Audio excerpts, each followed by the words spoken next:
Hola gente, muy buenas noches, ¿cómo andan? ¿Todo bien? Bueno, vamos a seguir hablando de fisiología muscular, en este caso vamos a hablar de fisiología muscular 2, ahí me olvidé de poner el 2, y en este caso vamos a tocar el tema de la unión neuromuscular, la placa motora, la comunicación que hay entre la neurona motora y el músculo.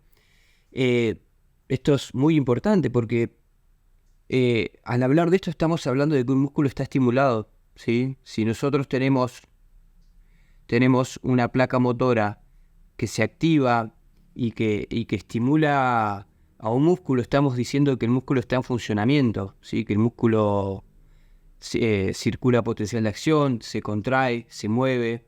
En cambio, cuando no hay esta unión, ya sea por una situación patológica o por una situación de sedentarismo o de falta de uso, los músculos se vienen abajo, se atrofian. Entonces, vamos a ver esta situación y vamos a ver cómo se genera todo este tipo de situaciones en el cuerpo. Bueno, ¿qué es la unión neuromuscular? Bueno, como la palabra lo dice, es la comunicación que va a haber entre el terminal presináptico, ¿sí? Es decir, la parte distal de la motoneurona, con la parte del otro lado, que se vendría a ser el músculo, ¿sí? Bien, ¿qué es lo que pasa acá? Cada vez que estamos hablando de estimulación de un músculo estriado esquelético, estamos hablando de una estimulación voluntaria, ¿sí? En donde la primer neurona va a venir desde el cerebro, ¿sí? Va a venir del sistema nervioso central. Ahí es donde va a comenzar todo el recorrido, ¿sí? de estimulación, para luego llevar a la parte final, que sería el terminal presináptico, a la parte final de la neurona. ¿Qué es lo que va a pasar? Bueno, supongamos que comienza el estímulo en el cerebro, ¿sí? en el área frontal y el área prefrontal, que es el área de ejecución de movimiento. Ahí comienza el estímulo y se dirige todo por todas las vías nerviosas eferentes hasta llegar a la motoneurona alfa, ¿sí? Que sería la parte final del recorrido. Una vez que el potencial de acción llega al terminal presináptico, se van a abrir unos canales de calcio, que estos canales de calcio se abren por voltaje. Es decir, modifica el voltaje de la membrana del nervio y se van a abrir canales de calcio. El calcio va a ingresar al botón sináptico y lo que va a hacer es que va a generar un cambio conformacional en las vesículas que están dentro del botón sináptico y va a hacer que las vesículas salgan. Las vesículas van a contener adentro un neurotransmisor que se llama acetilcolina. Esa acetilcolina va a ser liberada a la hendidura sináptica, que la hendidura sináptica es el espacio que hay entre una neurona y el músculo, lo que hay en el medio, compuesto por líquidos. Entonces, ¿qué es lo que va a pasar? El neurotransmisor va a ser liberado a la hendidura sináptica y la acetilcolina va a tomar contacto con los receptores específicos que tiene el músculo, ¿sí? Los receptores específicos colinérgicos, y lo que van a hacer es que se van a abrir unos canales iónicos y van a hacer que se genere un potencial de acción en la membrana del músculo. Es decir, va a haber una sinapsis química que lo que va a hacer es va a transmitir el potencial de acción que viene del nervio al músculo a través de una sinapsis química. Que esa sinapsis química va a hacer que se genere una despolarización en la membrana del músculo y esa despolarización va a terminar con todo el proceso de contracción muscular que ya hemos visto anteriormente, ¿sí? ¿Qué es lo que va a pasar después una vez que finaliza la contracción muscular? Con la acetilcolina que queda en la hendidura sináptica va a ser degradada por una enzima específica, va a ser degradada en colina y en acetato, y luego esa colina que fue degradada, esa acetilcolina que fue degradada va a utilizar a la colina para una resíntesis de acetilcolina y poder volver a formar acetilcolina para que se pueda volver a usar. ¿Sí? Esto ya lo vamos a ver en unos momentos. ¿Qué receptores vamos a tener nosotros en los músculos? ¿Sí? Vamos a tener receptores nicotínicos y muscarínicos, ¿sí? Receptores de acetilcolina, ¿sí? Receptores colinérgicos. Los nicotínicos son receptores ionotrópicos, es decir, que se van a activar y lo que van a hacer es van a abrir compuertas en donde van a ingresar y van a salir iones, ¿sí? Es un receptor compuesto por proteínas, que gráficamente lo que podemos decir es que tiene un poro, ¿sí? En el medio, que ese poro como que se abre el canal y es donde se produce el paso de los iones, ¿sí? En la unión neuromuscular, este es el receptor que permite el paso de los iones a través del sarcolema y permite una respuesta rápida, es decir, instantánea. En cambio, los receptores muscarínicos son lo que nosotros denominamos metabolotrópicos. Son receptores que cuando se activan trabajan un poco más lento, ¿sí? ¿Por qué? Porque están acoplados a proteínas G. Y su activación inicia reacciones bioquímicas que generan secundariamente la apertura de canales iónicos. ¿Qué significa esto? Que estos receptores están acoplados a proteínas G y a segundos mensajeros. Entonces, para que se abran los canales iónicos, lo que tiene que pasar es que tiene que haber un proceso intracelular que va a llevar más tiempo, y eso es lo que hace que se abran los canales iónicos para que puedan difundir los iones. Pero ¿cuál es el problema de esto? Que va a ser de respuesta lenta, ¿sí? Por ende que no nos sirve si nosotros queremos una respuesta rápida, pero lo que sí tiene es que cada vez que se activen estos receptores van a ser de una contracción más duradera, ¿sí? Que si se activan los receptores nicotínicos.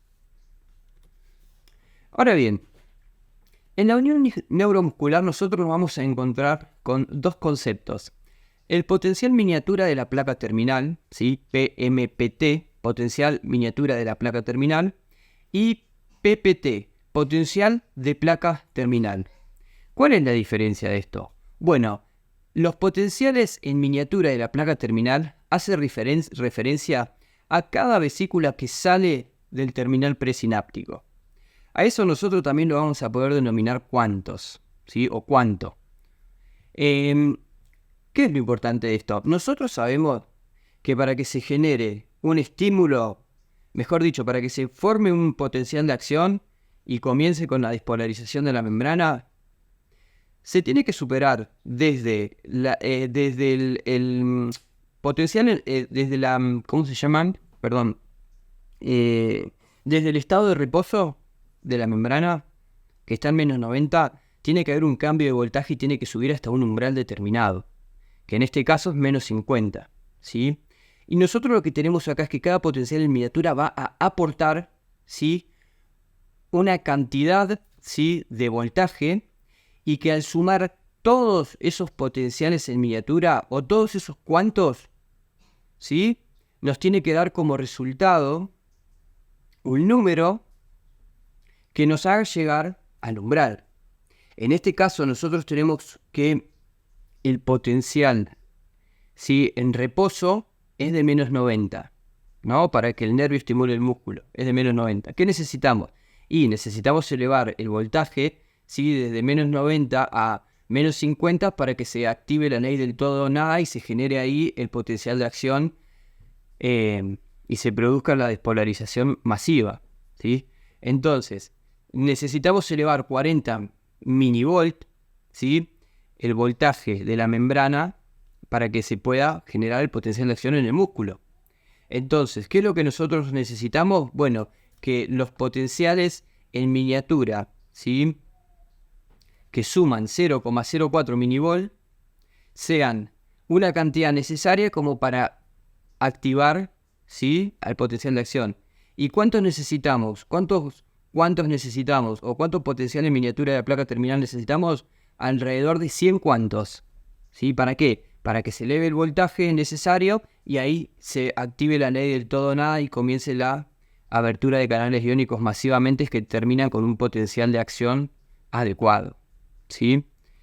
Ahí es donde se puede generar el potencial de placa terminal. Que el potencial de placa terminal es cuando se genera, ¿sí? La transmisión necesaria de neurotransmisores y se eleva el voltaje lo necesario para que se pueda producir el traspaso del potencial de acción desde el nervio al músculo.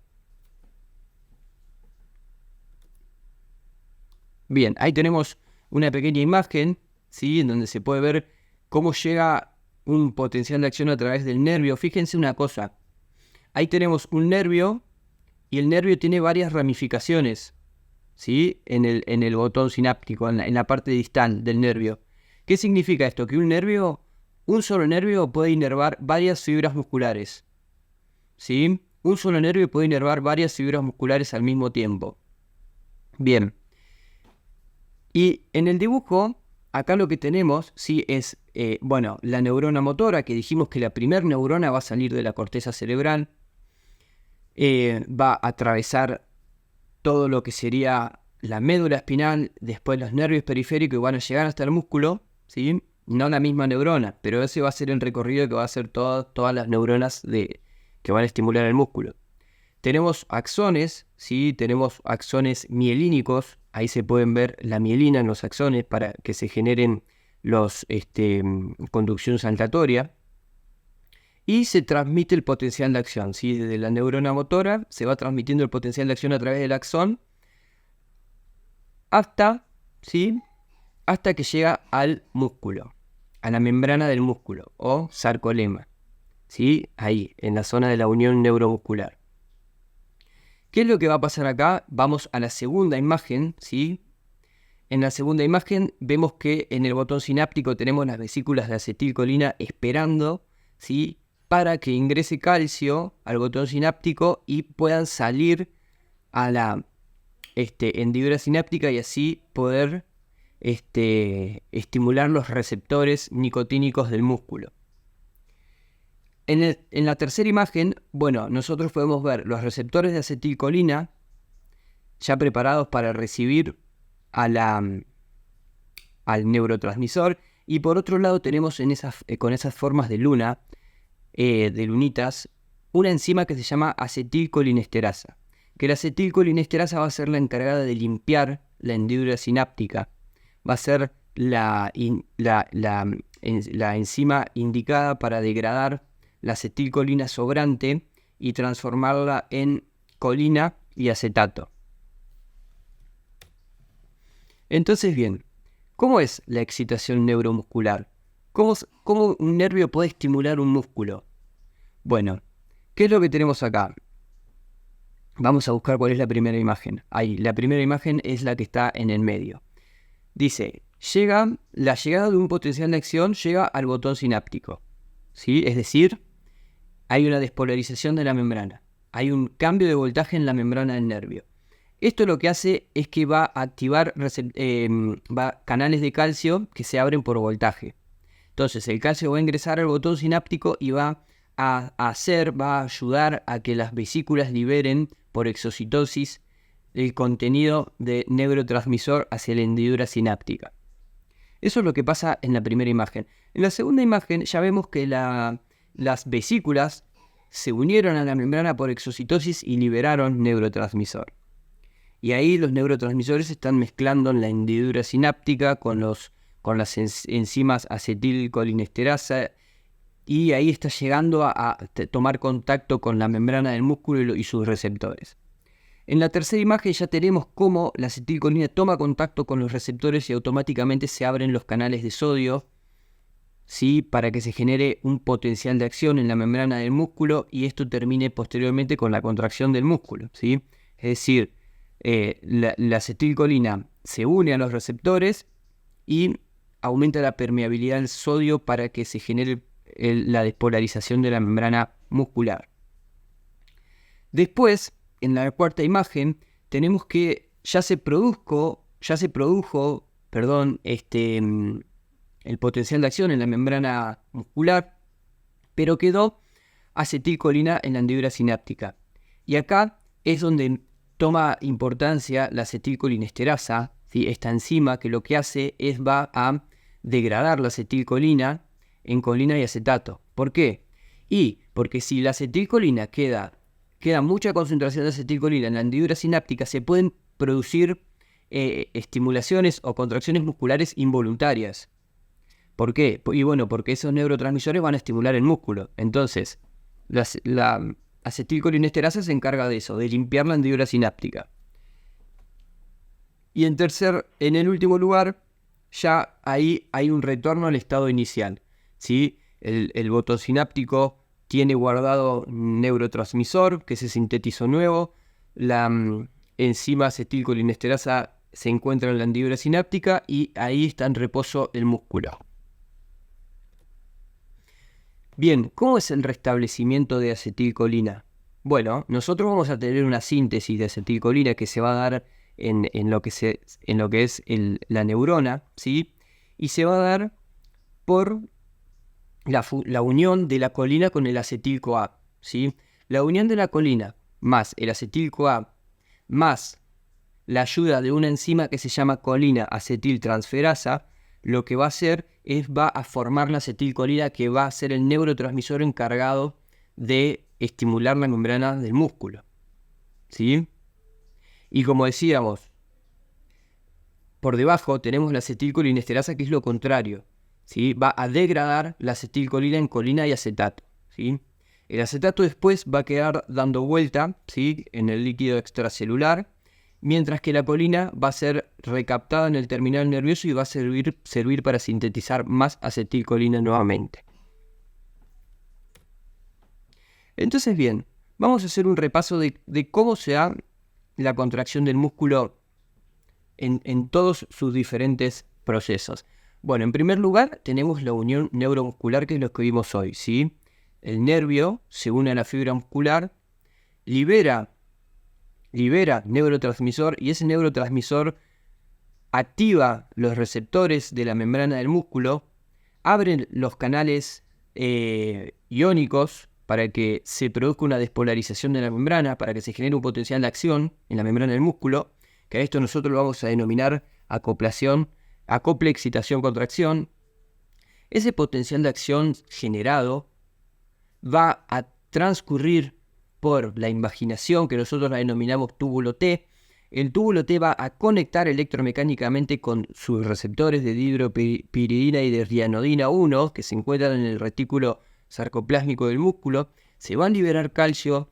El calcio va a unirse a la troponina C y va a generar cambios conformacionales que va a modificar el lugar en donde se encuentra la tropomiosina, lo va a desplazar, permitiendo que la cabeza de miosina pueda generar unión y un golpe de fuerza con la actina, así generando la fuerza, la contracción, ¿sí?, el movimiento de la miosina y la actina.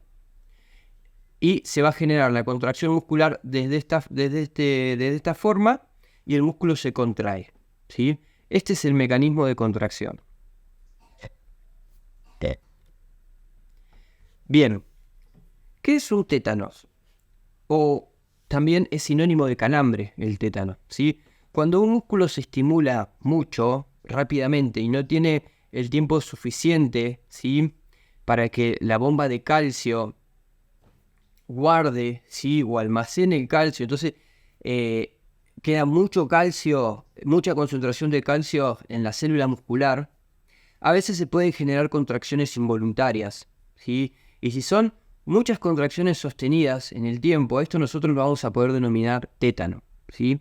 También podría llegar a pasar algún tipo de tétano, ¿sí?, o de calambre, si llega a haber, por ejemplo, una falla en la acetilcolinesterasa y queda mucha acetilcolina en la hendidura sináptica.